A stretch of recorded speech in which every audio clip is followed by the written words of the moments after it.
விஜய் மீதான எதிர்பார்ப்பு அதிகமாகிட்டே வருது. திரு விஜய் அவர்கள் பற்றி உங்கள் போல ஊடகத்தில் உள்ளவங்க, இந்த போல் ஸ்டார்ஸ்லாம் இருக்காங்கல்ல, நிறைய பேர் அனுபவம் மிக்கவர்கள், எல்லார் கருத்துக்களையும் நாம் ஊடகங்கள்லையும் அவங்கள்ட்ட பேசுகிறப்ப கேட்குறோம். அவர் இந்த முறை தேர்தலில்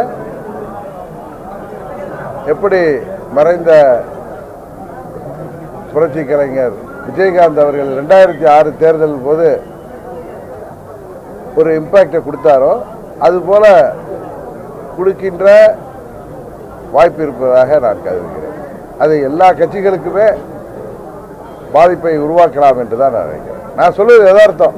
அதுக்காக கூட்டணி போகிறேன், அதனால் நான் ஒன்று பேசுகிறேன். நான் எப்போ யதார்த்தத்தை பேசுகிறவன். ஏன்னா நான் கேள்விப்படுறதும் நிறைய இடங்களில் உங்கள் போல ஊடக நண்பர்கள் நான் போகிற இடங்களில் சொல்வதும், இந்த பல இடங்களில் சர்வே எடுப்பவர்கள் சொல்வதை பார்த்தா 2006 தேர்தல் போல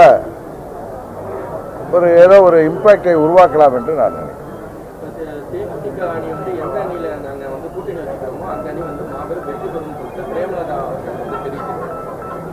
ஒவ்வொரு கட்சியுமே அவர்கள் நாங்கள் வெற்றி பெறுவோம், நாங்கள் இடம்பெறுகின்ற அணி வெற்றி பெறுவோம் என்பது சொல்வது இயற்கையான ஒன்றுதான்.